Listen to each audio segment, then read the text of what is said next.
Russian President Vladimir Putin has changed the nuclear policy or nuclear doctrine of Russia.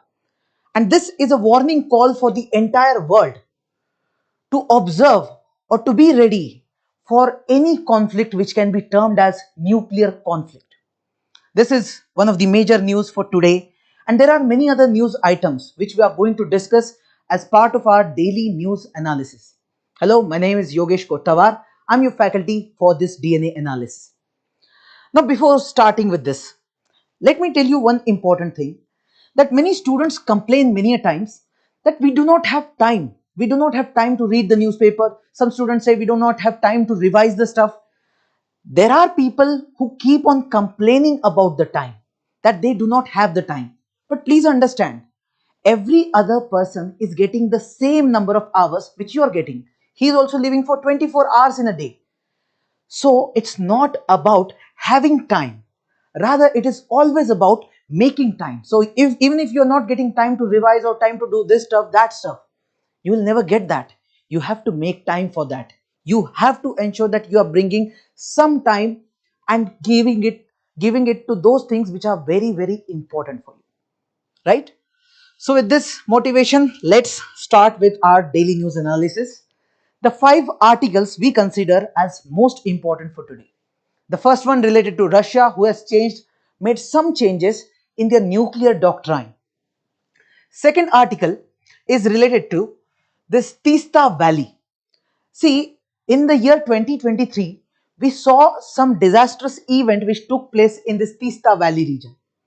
And this was due to GLOF, which is a very interesting phenomena which we are going to study in this article. Then the third article is related to Delhi air pollution. See, Indian cities are at the top when it comes to air pollution, and then when we talk about Delhi, it is the worst. So here in this article, we are going to discuss about some scientific ways through which we can solve this issue of air pollution. Then the fourth article is related to Indira Gandhi Peace Prize. Now earlier in previous year papers, once this question was asked related to this particular award. So this I am telling you because this is an important article for you to understand. And the last article is related to CBAM, Carbon Border Adjustment Mechanism. So let's discuss all of these articles one by one. The first one, the Putin article. Now, nuclear doctrine is being discussed in this article, which is important for you to study as part of GS paper 2, wherein we study about international relations, global groupings, bilateral relations, regional relations, all these things. And here comes the core role of nuclear doctrine of any country. If any country whom we call as nuclear weapon state, they have their policy, and that policy is very important. Now look at this previous year question of the year 2020. In what ways would the ongoing US-Iran nuclear pact controversy affect the national interest of India? How should India respond to its situation? So this was also related to a nuclear pact. So similar questions can be expected in the examination. Now, first of all, what do we mean by nuclear doctrine which has been changed by Vladimir Putin? First of all, doctrine. Doctrine is simply like a policy framework that you're using. So when we talk about nuclear doctrine, it is just a document, a policy document made by the government, which clearly shows their stance related to the use of nuclear weapon. So let's say Russia has nuclear weapons. So Russia in this document is going to ensure or is going to write down when are we going to use nuclear weapons against a particular country. So let's say they may say that if someone attacks us using nuclear weapon, we will attack you. So all those conditions, all those things will be clearly mentioned, so that the other side should have very good clarity that you should not attack Russia or any such country in the manner which can lead to any kind of nuclear attack from Russian side. So it's a document we are saying. And why does a government goes for making such a document? The answer is creating deterrence. Deterrence means creating or instilling some fear in the minds of other country. Let's say one country is there who wants to attack Russia. So Russia will tell them that if you attack us, we will attack you using nuclear weapons. And if we do that, then you are completely destroyed. So what will happen? The other country will think twice and thrice before making such attack on Russia. So this we called as deterrence. Now it's not like that there is only Russia who has got nuclear weapons. There are multiple countries. So let's say for example we have USA and then you have Russia. Let's say both are attacking each other. Let's say for example. So USA also has nuclear weapons, Russia also has nuclear weapons. But when both parties have nuclear weapons, and if any one country is using the nuclear weapons, let's say USA started using nuclear weapons against Russia, then obviously Russia will also retaliate back and use nuclear weapons against America. What will happen? In the end, both countries will be destroyed or both countries will observe mutually assured destruction. This is called as MAD doctrine, in short MAD. So if you attack us, we will attack you back, and because these nuclear weapons inflict such a heavy damage, then both countries, means once there is a nuclear war, there will not be any winner in that war. Both countries are going to lose. So this mutually assured destruction, this is for sure going to happen. And when you know this thing, then there will be a deterrence. There will be a strategic stability. What do I mean by strategic stability? For a long term, both countries will not attack each other. We're talking about the nuclear weapon states. So this country, USA, will think that they may use nuclear weapon. Russia will think that they may use nuclear weapon. So to ensure that they don't get into any existential crisis, they will not go ahead with using that weapon. So overall, there will be stability. Overall, there will be stability. So that's why we are saying such a document is required which clearly mentions about all these things. This is called nuclear doctrine. Now Russia has a nuclear doctrine, even India has a nuclear doctrine. Now what Russian president has recently done is made some changes in that particular doctrine. They said that in case there is a country who is non-nuclear power. So here we are talking about Ukraine. Ukraine is not having nuclear weapons. It's a non-nuclear power. If that country is attacking Russia, but that country is supported by a nuclear power, so they are getting support, let's say support in the form of weapons, in the form of soldiers, in the form of technology, anything. So right now Ukraine is being supported by America, as well as we talk about specifically NATO, which includes USA as well as some other European countries. So here, when any nuclear power, so here USA, who is supporting Ukraine, if that is the case, then Russia is saying we are going to assume it as a joint attack. It's a joint attack, and that's why they can go ahead with their nuclear weapon against this country. And here they have mentioned very clearly. See, there are two types of warfare. One could be a nuclear war, wherein you are making use of nuclear weapons. But there is another war which we normally call as conventional war. So let's say you're making use of all the weapons, but you're not using nuclear weapons. Then that's a conventional war. So usually in conventional wars, we do not make use of nuclear war. We make use of nuclear weapon only when you have existential crisis. When you think that everything is going to get destroyed, so we'll use that. So here, Russia is saying, even if there is a conventional attack, a normal attack, even in that case, if Russia feels that there is a threat to their sovereignty, there is a threat to their territorial integrity, if they feel that, in that case, they will directly make use of nuclear weapon and attack the other country. So this is kind of a warning to Ukraine, to NATO, to USA, all other countries, that we can make use of it. Now please understand, they have used this term in the document, critical threat to sovereignty and territorial integrity. Now this is little bit a vague term. Okay, it is possible that one country may feel that this is not a critical threat, but Russia might feel that this is a critical threat. So there is a vagueness in this statement. There is an ambiguity in this statement. And because of this ambiguity, there we observe some deterrence. Now what's happening right now? Right now, USA and NATO, are providing advanced weapons to Ukraine. And they are continuously going ahead with providing such weapons to Ukraine, and Russia is not very happy with it. So Russia is saying, if we feel that even by providing such weapons to Ukraine, if we feel that our existence is at crisis, then we will use nuclear weapons against you. So this is the clear-cut deterrence being created, and and some kind of fear is being instilled in the minds of NATO and USA. Now here, because of this ambiguity, because of some kind of confusion that might be leading to this crisis. For example, the same statement which is mentioned over there, that can be interpreted in a different manner.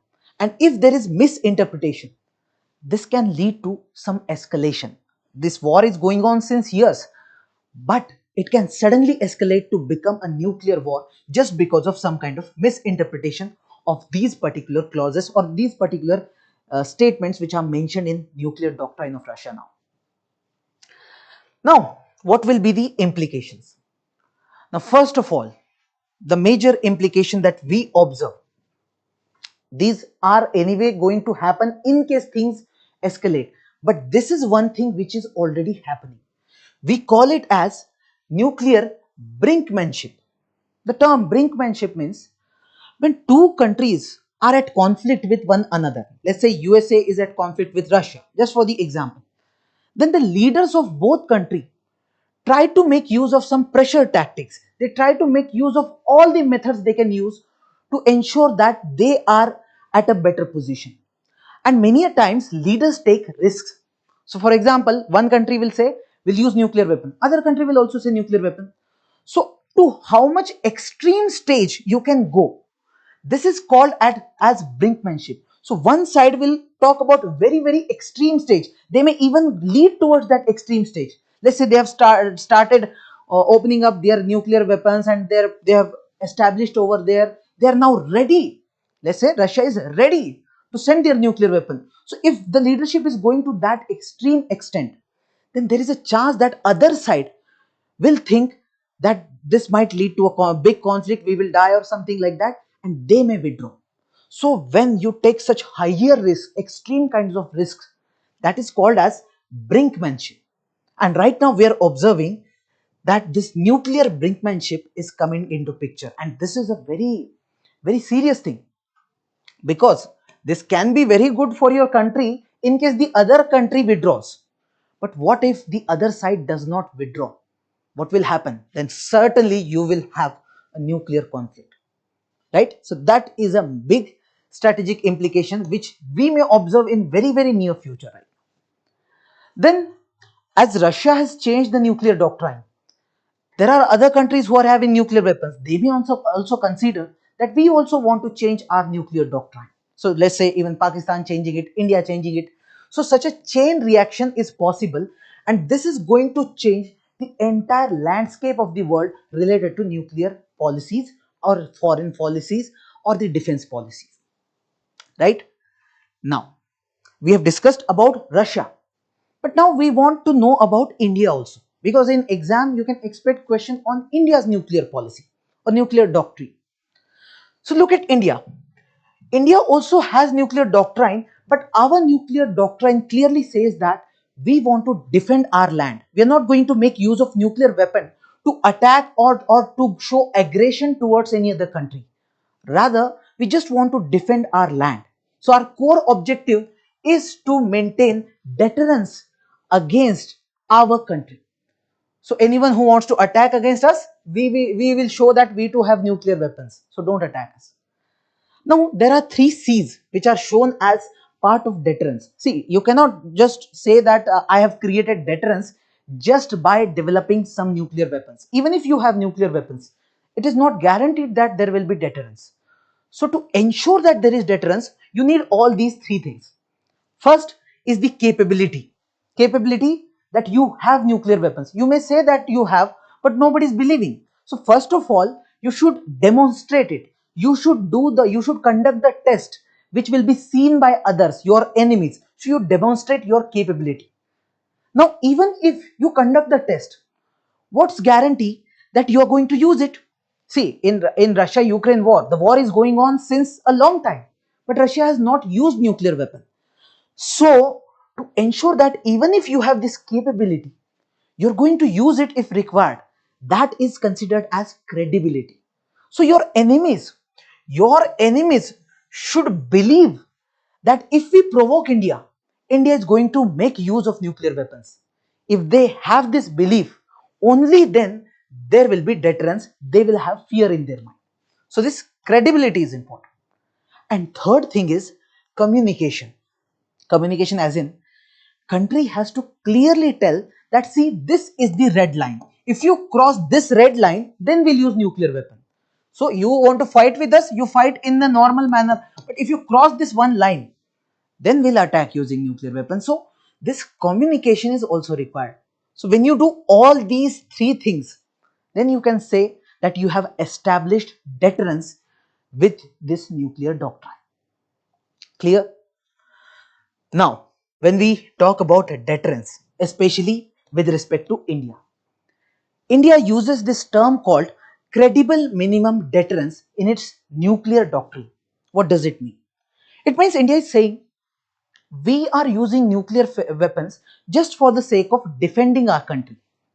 We have no plans to attack others. So whatever weapons we have, we are not going to develop weapons in a manner which is not even required. So we will not have weapons excess in amount. We will have the number of weapons which is required or which is enough for us to ensure that this deterrence is established. So we'll not go ahead with just making new weapons, continuously increasing our weapons. We'll not do that. We have limited that aspect to show that we have established the deterrence, other country will have fear, that's it. We don't have any other ambition. Then the policy says we have no first use policy, or this doctrine clearly mentions this thing. So what is India saying? India is saying we are a peaceful country, we are a responsible country. We are not going to attack any other country using nuclear weapons for the first time. We will use it only when other country has used nuclear weapons against us. So let's say a war is taking place between India and Pakistan. Both are fighting a normal war. India will not use nuclear weapon. But if Pakistan uses nuclear weapon, whether it is smaller or larger, doesn't matter. If they use it, certainly India is going to use it. So there will not be any first use. That's a core principle. And this is based on the broader principles of restraint and responsibility. So at a broader level, India is showcasing its nature, its personality, that we have a restraint. We are a responsible nation. We are not like careless kind of country, right? Then India, just to showcase that you should take our language seriously, has clearly mentioned that if you do the first attack, after that we are going to retaliate for sure. But that retaliation will be massive retaliation which is going to inflict damage which is unacceptable. So many a times many politicians say that if we use the nuclear weapons, Pakistan will not survive at all. Such language is used. So this is showing this massive retaliation which we are going to use. Again, this will create some deterrence. Now we are saying that even if you have created all these things, there is a chance that because of one loophole, all the system may get collapsed. For example, you have said that India is not going to make use of nuclear weapons for the first time. Only we are going to retaliate if someone attacks. Now, what will happen if the other country makes use of so many nuclear weapons at the same time? Or let's say, just for the sake of hypothetical example, Pakistan and China attack India using nuclear weapons, 5,000, 10,000 nuclear weapons at the same time, just for the sake of example, and they attack all our sites where we have our nuclear weapons. So in the first attack itself, they are going to destroy the country altogether, and we cannot retaliate. We want to retaliate, but all the nuclear weapons are destroyed. How are we going to retaliate? Right? So this is a big loophole. So for that, to ensure that we have clear-cut deterrence, we should be in a position to retaliate, or what we call as, we should have the second strike capability. First strike was made by the other country on us. Now second strike we are going to make. To ensure that we should have this, we make use of a concept called nuclear triad. Nuclear triad means India should have capability to attack using nuclear weapons from air, from land, and from underwater. Now please understand, from land we will have systems through which you can send missiles directly.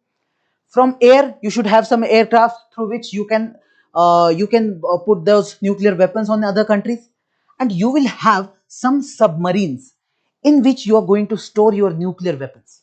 Now even if any country is attacking you, they cannot they cannot track these submarines which are moving in different oceans. So anyway, even if someone is attacking you with a massive attack of nuclear weapons on you, still there will be some areas where we will have some nuclear weapons and we will retaliate back on that country. So if we have this capability, only then we can say that we can 100% do this second strike. So do we have this capability? The answer is yes. Right now India is capable of attacking from all these three methods, right? So that means yes, we have maintained or we have ensured that we have this credible minimum deterrence with respect to nuclear policy. Now moving further, look at Indian nuclear doctrine. It is very much important to understand that in India, the final decision to go ahead with a nuclear attack on other country or not is taken by political authority and not the military or the security authority. So in India, if you see, we have this nuclear command authority. Under this nuclear command authority, there is one political council which is headed by Prime Minister, and there is executive council which is headed by National Security Advisor and other individuals from the investigative agencies and all. Now the point is, even if the military or the National Security Advisor wants to attack Pakistan or China using nuclear weapon, they can't do it unless such advice is given or such order is given by this political council which is headed by Prime Minister. So overall we are saying that there is civilian control over our nuclear weapons. So this shows that we are very much again a responsible country. We will oversee what our military is also doing. Okay, so that we cannot go ahead with any irrational action. Now, few more things are important which show India's responsible nature. For example, India says that we are not going to make use of our nuclear weapons against any non-nuclear state. So if there is a country who is not having nuclear weapons, India is not going to make use of nuclear weapons against that country. Okay, there will only be any conventional war and no nuclear war as such. Then India said that in case there is a country who is making use of any loophole and they are going ahead with weapons of mass destruction, weapons of, so any weapon which can cause mass destruction, suddenly thousands and lakhs of people will die, such kind of a weapon.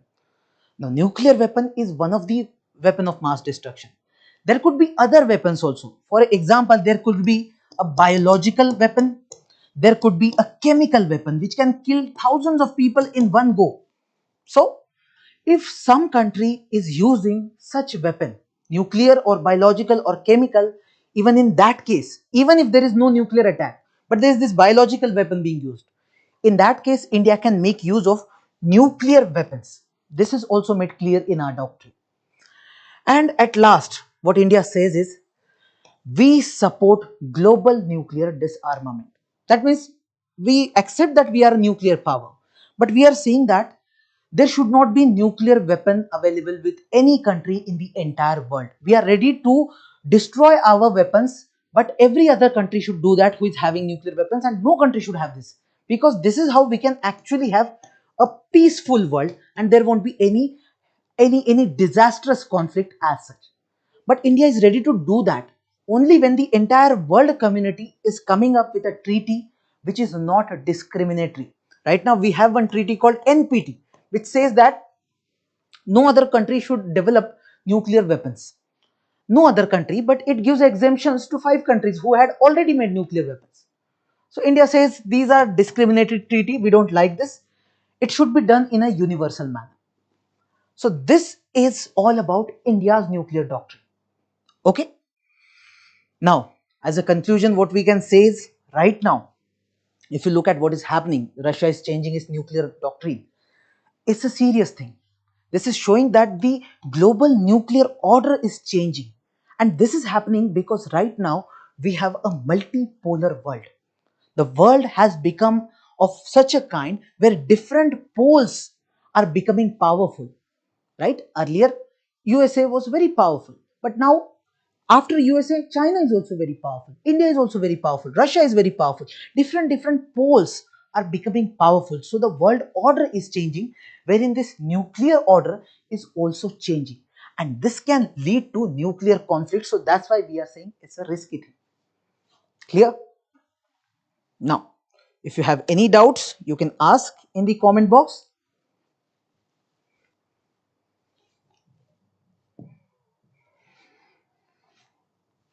Now look at this question, mains practice question. In the context of a changing global nuclear order marked by recent shifts in Russia's nuclear doctrine, critically evaluate the relevance of India's nuclear doctrine. How do principles such as no first use, credible minimum deterrence, and a commitment to responsible nuclear stewardship contribute to India's strategic stability? Now, if such question has been asked, just divide it in the intro body conclusion. In the introduction itself, you can show the present context of how the global nuclear order is changing, the landscape is changing. You can even talk about India's nuclear doctrine, which shows restraint and stability and responsibility, which is actually required right now. So such context can be set in the introduction. In the final body part, here you should mention these core principles and you have to discuss them in detail. So this no first use, credible minimum deterrence, civilian control, discuss it in detail and then show its relevance, how they are maintaining strategic stability for India. So you'll discuss this angle and then also you should show that India is maintaining some strategic autonomy, all those NPT and all these things can be mentioned and you can conclude that there is need of responsible nuclear power. There's need of this character to be established from all sides, which is the requirement. Okay. Now let's start with the second article. Now this article is related to a phenomena which we call as GLOF, Glacial Lake Outburst Flood. This is important for your prelims exam as well as mains examination. You can see this previous year question. Dam failures are always catastrophic, especially on the downstream side, resulting in a colossal loss of life and property. Analyze the various causes of dam failures. Give two examples of large dam failures. So it's talking about dam failures and somewhat this GLOF. This concept is also very much relatable to dam failures, but we are not talking about the dams which are made by human beings, but some natural kind of dams. So what happened exactly? Why this is in news? So in the year 2023 October, this event took place which we call as Glacial Lake Outburst Floods. This event or this phenomena took place in the region of Teesta Valley. Okay, so because of this, the region of Sikkim, West Bengal, here suddenly we saw flooding, and because of that heavy flooding, many people lost their lives, many people lost their home, their properties, and it was a kind of disaster for us. Now, this thing happened in 2023. Now we are seeing the next year, that is 2025. In this year, monsoon is coming, and in the monsoon we might again face this problem of glacial lake outburst flood. Government has taken no action to prevent such things or to help the people around. So if government doesn't take any such preventive action, then within 6 months we will again face such situation and we will again have a big disaster. This is what being argued in this article. Now, first of all, we should know what is this particular phenomena. Glacial lake outburst floods. We'll understand in simple way. So look at this. We are saying these are glaciers. Let's assume this is Himalaya and these are glaciers. Glaciers are nothing but you can call them rivers which are frozen. Okay. Now, when there is a glacier, let's say this is a glacier and it is melting. let's say some part of the glacier has got melted and it has created a lake over here. So a lake has been created over here, if you can see. Now what will happen? The lake is surrounded by moraines or the natural things. For example, there will be some stones, pebbles, anything, because of which there is a lake, right? And the water is not coming out. But if the water quantity increases, so let's say this is a lake, there is water, okay. When the amount of water in this lake increases, obviously some water will come out, which is happening over here. You can see this water is coming out. Now what happens is that we don't have problem with water coming out. The problem is if suddenly the water level increases exponentially, suddenly there is immense amount of water is there. So suddenly you will see that this entire region will be flooded. This is the disaster that will happen, which we are seeing. Now this is happening, and this phenomena is termed as glacial lake outburst floods. That this is a glacial lake where we are seeing outburst. Now how this actually takes place? This takes place sometimes because if you see over here, whatever glacial is there, that might melt. Suddenly substantial amount of glacial has got melted and got into this water. So here in this image you might understand. So this is glacial, a very thick ice. Here you have this lake, and this is surrounded by this natural dam. We haven't built this dam. This is natural thing which is already there, because of which this water is over here. It is restricted. Now suddenly this much part of this glacier got melted. Okay. So what will happen? Suddenly water level increases and it crosses this particular dam, and suddenly water will come out. And this is called as glacial lake outburst flood. Now we have so many examples of such events taking place. We talked about this 2023 event which took place, right? Then 2013 also in Uttarakhand, we saw such event taking place in this Chorabari Tal glacial lake. So if things are happening in such a manner that multiple times we are observing such events, then we should be ready, we should be prepared for any such disaster. We should take some actions. Now before understanding what actions we can take, I suggest we should first look at the causes, why such events actually take place. One of the reason or one of the cause is geological. See, sometimes we see earthquakes taking place, some kind of volcanic activity taking place. So if you look at this particular image in the Himalayan region, in these regions, if there is an earthquake, obviously there will be some kind of shaking of this particular land, and because of that shaking you will see that there can be outburst. So earthquake can be one reason, volcanic activity can be one reason. Apart from that, let's say there is a lake, there is substantial water, but suddenly heavy rainfall took place, so that excessive precipitation can increase the volume of water and suddenly there will be flooding. That is possible. Then there is one more thing called cryocism. Now cryocism is very similar to earthquake. So what happens is that if you have read about the property of water, if you reduce the temperature of water, if you freeze it, you will see that water expands when it is frozen. And if you are looking at water which is at the surface level, let's say in the land there is some water which is mixed with the land. Now because of temperature which is below 0 degrees Celsius, what will happen? The water, the molecule size will expand, and because of which you will see that in the rocks or in the land there will be some cracks. So such thing wherein some cracks get developed, we call them cryocism. So those cracks will lead to some sound or some noise which is very similar to earthquake. This happens, and that's why we are calling that even such things can lead to some kind of outburst. So it is, cryocism is very similar to earthquake. It is not earthquake but very similar to earthquake. So this can also cause this GLOF. Then what other things can cause this thing? There can be some kind of a mass movement. We call this thing called landslide. So if there is a landslide, suddenly substantial amount of glacier got into this lake, obviously there will be flooding.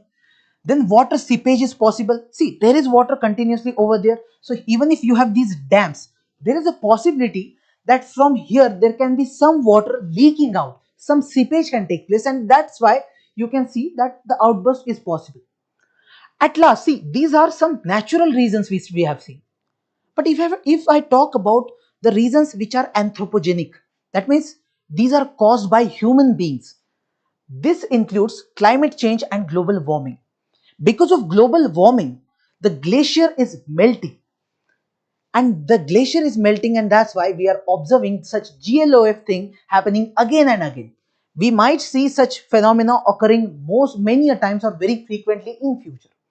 Then we are also developing infrastructure in this very sensitive region. So in the Himalayan region, which is highly sensitive, if you are building roads, rail tracks, or any such infrastructure, tunnels, that can also have some impact on these dams which we have built. So let's say here you are making a tunnel in this region. So this natural dam which is there, it might become weak and suddenly it may get destroyed. Okay. Now look at India, how much vulnerable India is with respect to this GLOF, Glacial Lake Outburst Flood. So we say that our Himalayan states are very much vulnerable. There was a study done by Delhi University in the year 2021. It said that Jammu and Kashmir is the most vulnerable state with respect to this GLOF. After Jammu and Kashmir, there is Arunachal Pradesh, and after that Sikkim. It's not like other states are not vulnerable. They are also vulnerable. We are talking about these top three states, right? Then ISRO has this organization or a center called National Remote Sensing Center. This center identified glacial lakes that are present in India. Specifically, they focused on the Himalayan region.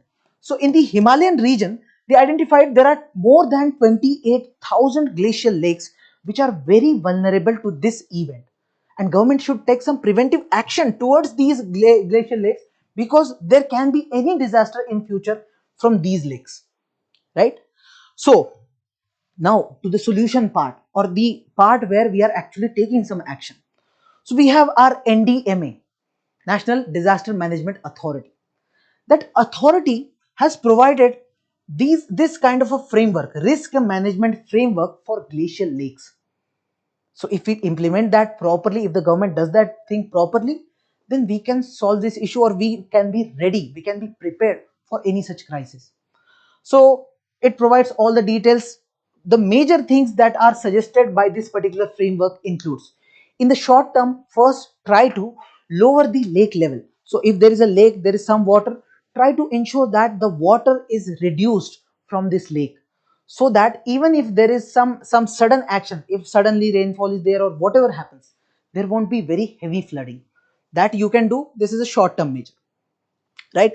Then what you can do is you can build some artificial drainage. So here you have a lake, you can create one drainage which takes some water over here, this one which will take some water over there. So this is how you can divert some of the water from there. Then you have this natural dam which is there. This one is natural dam which is there, which is stopping the water from coming out. So you can make this dam relatively stronger. So this reinforcement can be done. Apart from that, you can protect it from erosion. See, the dam which is there, because of this river water or this lake water, that thing may get eroded. Some soil, the pebbles may get reduced from this thing. So we need to ensure that the erosion does not take place. These are the actions we can take just to ensure that such disaster or such hazard does not occur. This is first thing. Now second thing, in case such hazard take place, what will we do in that case? So that maximum people will survive, they'll not be affected from such crisis, what we can do is we can go ahead with some early warning system. You give the warning to people earlier, but to give that warning you should first have a monitoring mechanism. You already know that there can be a crisis, so early warning you have provided, so you can evacuate people early. Then you can have some hazard maps wherein you know at the local level that these are the areas which are very risky, so that you can take some actions. Then you can create some protective structures also, right? So let's say the water might come up from this lake to this particular, let's say here you have a village, So the water might come up. So you can build a structure over here, just like a dam again, which can stop the water in case there will be a sudden outburst. This thing can also be done, right? After that, how to reduce the vulnerability? We are anyway vulnerable to this GLOF. How we can reduce that? First of all, we need data. If we have data, if we have information, the data is available with public, then at least we can take some action. People will be also aware of this thing. Institutionally, we need some setup wherein there is some agency which is taking care of such issues. Then we have to ensure that there is economic diversity in this region. See, when such people who are living over there, they are affected by such flooding. If a person is having one particular job or they have one economic activity that gets destroyed in such crisis, so that economic burden will remain with the person. So government can promote some economic diversity wherein they can go ahead with different kinds of jobs, different kinds of earnings, so that even with such crisis they can survive. And eventually government can provide some disaster relief in the form of some compensation or some kind of livelihood, anything that can be provided. So all these are the directions or a framework provided by NDMA, right? This you can directly write in your answers. Now, look at this practice question. Which of the following factors are potential causes of a glacial lake outburst flood? Earthquakes, landslides, then heavy rainfall and rapid snowmelt, or volcanic activity under or near glaciers? It seems all of these we have covered anyway. So all the four are right. All these four can lead to glacial lake outburst flood. Okay, the answer is D. Right? So Yugal and Mahima are saying very helpful, good analysis. Thank you. So we'll continue. Okay, we have one more. No specific comment. Okay. Now, two articles are done. Now, the next article is related to Delhi air pollution. Now, if you remember, yesterday, I guess we had covered this GRAP 4 related to Delhi air pollution. So that is also important. In this article, we are just discussing the scientific approach needed for curbing air pollution. So you can say that what we studied yesterday and what we are studying today, that has to be linked. Now look at this previous year question. Mumbai, Delhi, Kolkata are the three mega cities of the country, but the air pollution is much more serious problem in Delhi, we all know, as compared to other two. Why is this so? So you should know why this is happening in Delhi, certainly. Now, we have this serious problem and we want some scientific solution for this. Right now, look at what kind of challenges we are facing in terms of air pollution. We are scientifically analyzing it. First problem, we see that the kind of pollution we have, it is not coming from one particular source. There are so many sources, and that's why this problem of pollution is getting complex. Someone will say that this is happening in Delhi because of some stubble burning taking place in Punjab or Haryana. That's true, but that's not the only reason why we are observing this pollution. There are so many vehicles in Delhi because of which there is pollution. There are so many industrial units, there are so many industries due to which we see emissions. Especially there are some industries which emit so much carbon. For example, steel industry. So this is also there. Crop burning is also there. There is construction work going on because of which also we see pollution. So complex issue because of complex sources. Then there is seasonal variation. If you look at this thing, that only in winter we see such news wherein Delhi becomes the number one place in the world for air pollution. Because in the winter, when this weather pattern is changing, because of that thing, we observe that air pollution level increases, right? Then we are dependent on fossil fuels. We say that vehicular pollution is a core reason, one of the core reasons, but we can't reduce the vehicles. Right now we are going towards EVs, electric vehicles, but still we are very much dependent on fossil fuels, because of which continuous carbon emission is there. Then as far as these industries and all are concerned, government is supposed to regulate these industries so that they don't cross a particular limit of carbon emissions. But what happens? Government is not in a position, or the regulators are not in a position to regulate in the right manner. We are regulating these industries in a weak manner, because of which also this pollution increases. Then we do not have any data. We don't have any transparent mechanism through which we can show that this much pollution is there, this much pollution can be there, there's no predictive modeling, nothing is there right now. And most important thing which we consider is lack of public awareness. See, we are in a democracy wherein the policies or the actions of government completely depend on what people want.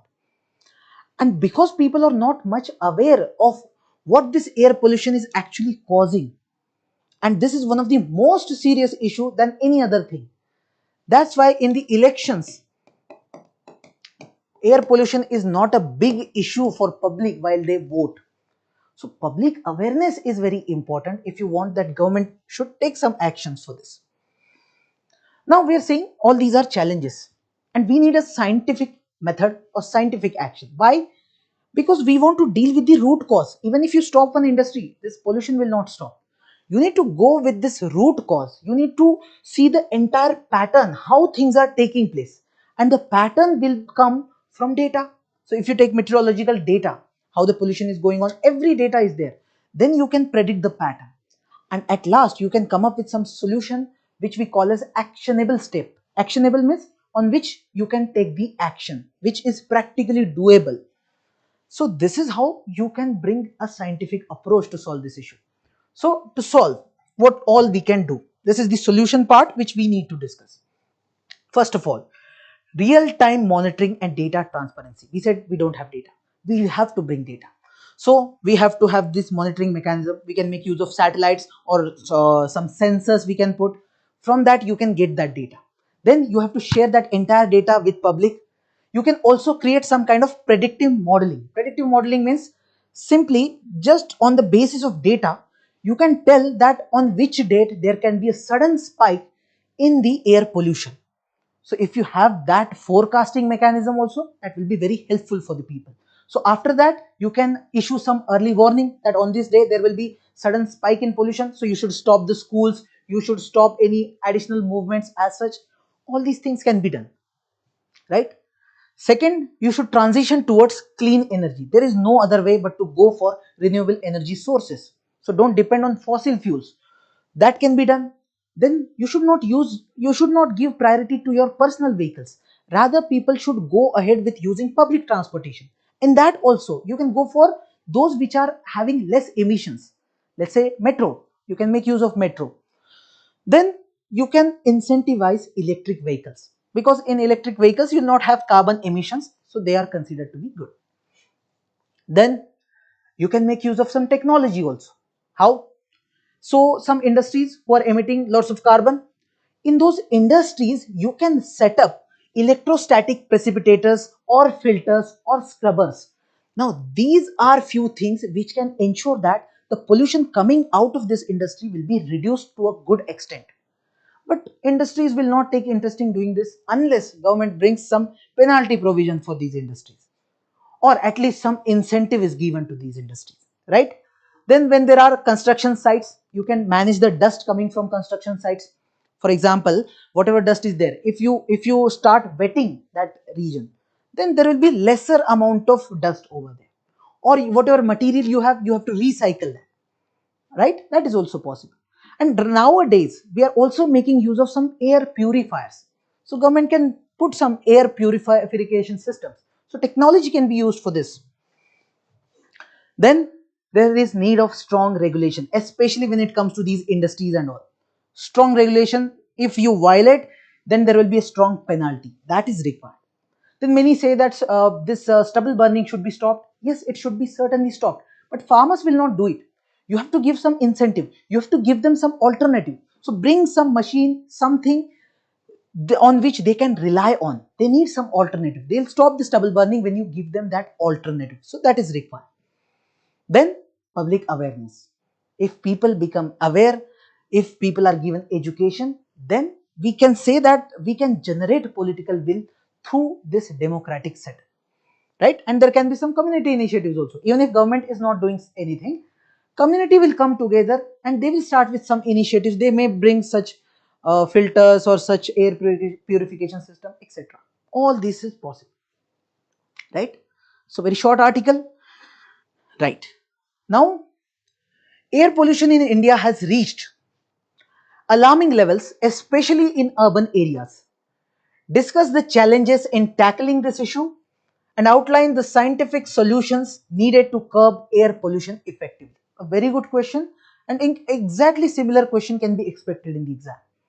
So here in the introduction, show how much air pollution is there. So you can talk about any recent news wherein you can show that, and you can also talk about the need of scientific solution for this issue. In the body part, talk about all the challenges. We talked about the detailed challenges that we have, the pollution coming from multiple sources. We don't have good regulation and all. After that, give the solution also. What all we can do, which we have already discussed, is the same thing that you have to mention over here, from monitoring, clean energy, forecasting, etc., etc. And conclude in an optimistic way, wherein show that we can do it, but certainly there is need. There is need of integrated and timely approach. Right? Done. Third article is done. Now, fourth article. So we have a comment. Thank you so much, sir. It's really helpful. Thank you from my side too for attending the lecture. Now, the next article is related to Indira Gandhi Peace Prize Award. Now, recently, two individuals have received this award, and that's why it is in news. Okay. Now, look at this previous year question. Indira Gandhi Peace Prize for Peace, Disarmament and Development for 2014 was given to which of the following? This is your previous year question of 2015. That means UPSC is interested in this award. They may ask you again. So these are the two individuals who have got this award. Name of the one person is Daniel Barenboim and Ali Abu Awad. These are the two individuals who have got this award. Now you may say, sir, they look to be foreigners. Yes, they look to be foreigners, but the award is there in India. Yes, the award is there in India. Now look at this award. The name is Indira Gandhi Prize for Peace, Disarmament and Development. So if you have done something really good to bring peace in the world, to do some kind of disarmament, or you're doing some kind of development. Now these are very broad terms. Okay, you can take any interpretation, any meaning out of it. But if you're doing something in this category, then this award can be given to you. Okay. Now in the year 1986, in the memory of Prime Minister Indira Gandhi, former Prime Minister Indira Gandhi, this award was set up, and this was set up by Indira Gandhi Memorial Trust. So this is not given by government, this is given by this Indira Gandhi Memorial Trust. And this trust started giving it every year. So this year also they have given this award. Now this award can be given to individual person also and an organization also. Right now it is given to individuals, but organizations is also possible. And they are given such citation. Also they are given 2.5 million rupees. And this organization, Indira Gandhi Memorial Trust, it is the same organization which oversees Indira Gandhi Memorial Museum, which is there in New Delhi. Okay, so these are the facts which you should know about this particular prize. Now, what is the criteria? What they actually look for? So they see that if someone is going ahead with some non-violent conflict resolution, there is a conflict between, let's say, two countries or two people or anything, two communities. And if there is a person or organization who is trying to go for non-violent conflict resolution, they are solving the conflict, then such people can be considered for giving this award. If that person is bringing some dialogue between two enemies, or they are going ahead with some intercultural engagement, let's say in India and Pakistan there is animosity, right? So if there is someone who is trying to bring both of them to one table, then that person can also be considered. Then there is this concept of conflict transformation. See, there is one thing called conflict resolution, that you are trying to resolve the crisis or conflict. But even if you resolve the conflict which is there at present, the root cause of it might not get completely resolved. So if you deal with the root cause and remove it from that root, then we call it conflict transformation. If someone is doing some actions which are for this transformation itself, then that person is also considered for this award. Now, right now we have these two individuals. Just a brief about these two individuals. If we talk about Daniel Barenboim, he's a classical pianist and conductor. He was born in Argentina, and right now he has got this Israeli citizenship. What he does is he makes use of music to build a good bond between two sides. Okay, so very good for two different communities. He's trying to bring them together. Intercultural contact he's bringing, intercultural bonds he's trying to develop using music. Interesting. Then you have this guy, Ali Abu Awad. He's a Palestinian peace activist. So what he does is he runs an organization. The name of that organization is Roots. And what this organization specifically does is that they're trying to solve this issue between Israel and Palestine. So they say that using non-violence, using the values of humanity, we are going to have communication between these two sides and try to resolve the crisis. So these are the two individuals you should know briefly. Okay. Look at this previous year, sorry, not previous year, practice question. Which of the following statements about Indira Gandhi Peace Prize are correct? This prize is awarded annually to individuals or organizations for promoting peace, disarmament, and development. Absolutely right. Second, the prize is awarded by the Indira Gandhi Memorial Trust. This is also right. So both 1 and 2, C is the right answer. Right? Fourth article is done. This is the last fifth article which is related to CBAM, that is Carbon Border Adjustment Mechanism. This article is important, but we have already covered this topic. So on 15th November DNA, we have covered this topic over here. So those who want to watch this, you can go to the comment box. There you will find a link from where you can watch this particular DNA and you can watch this particular topic. Okay. So that's all for today. Thank you so much for joining.